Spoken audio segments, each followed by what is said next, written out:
अक्सर ही सरदारों पर बहुत से जोक बनाए जाते हैं और उन जोक्स में बार बार सिखों के 12 बजने की बात की जाती है। आओ दोस्तों, आज आपको बताता हूं 12 बजे का महत्व।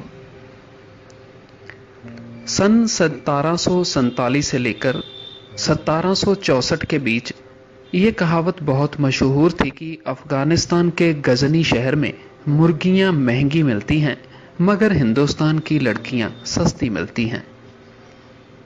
क्योंकि इस समय अहमद शाह अब्दाली और नादिर शाह ने हिंदुस्तान पर हमले किए, जिसमें केवल उसके दो ही मकसद थे।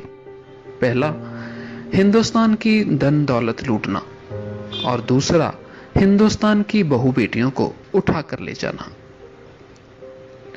इन बहू बेटियों को गजनी के बाजारों में 1 पैसे 2 पैसे में बेचा जाता था और हिंदुस्तान की इज्जत को तार तार किया जाता था।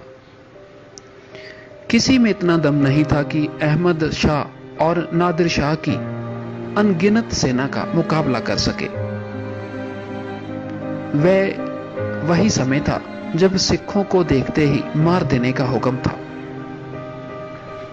सिख पूरे घर परिवारों के साथ जंगलों में रहते थे और गुरिल्ला युद्ध नीति अपनाते थे, क्योंकि सिखों की गिनती दुश्मन सैनिकों से कम थी। लेकिन सिख सैनिक लुटेरे सैनिकों की कमजोरी जानते थे कि वे रात को शराब और शबाब में मस्त रहते हैं। इसलिए बाबा दीप सिंह और जस्सा सिंह जैसे जर्नैलों की अगुवाई में सिखों ने उनकी कमजोरी को देखते हुए आधी रात 12 बजे के आसपास हमले करने शुरू किए और कई बार ऐसा करते रहे। कबायली सैनिकों के हाथ में हिंदुस्तान की बहू बेटियां और वहां की धन दौलत को छुड़वाकर उनके घरों तक पहुंचाया जाता। जब कई बार होने लगा तो अब्दाली सैनिकों को सिखों की नीति का पता चल गया और उनके यहां एक कहावत बन गई जो उनकी कबायली फारसी बोली में थी।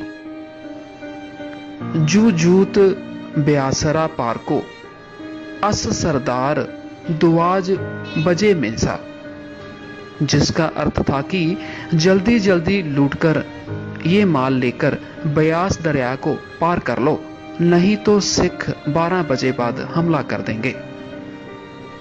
सिख सैनिकों ने अपनी नीति से हिंदुस्तान की इज्जत को कई बार बचाया और इस बात का इतिहास गवाह है। लेकिन कुछ अज्ञानी और बेसमझ लोगों की वजह से ये बात मजाक में ली जाती है। लेकिन हमें ये याद रखना चाहिए कि अगर सिख 12 बजे हमला ना करते तो आज हिंदुस्तान का इतिहास कुछ और ही होता। सो दोस्तों, ये था 12 बजे का महत्व। अगर आपको पसंद आए तो शेयर जरूर कीजिएगा। धन्यवाद।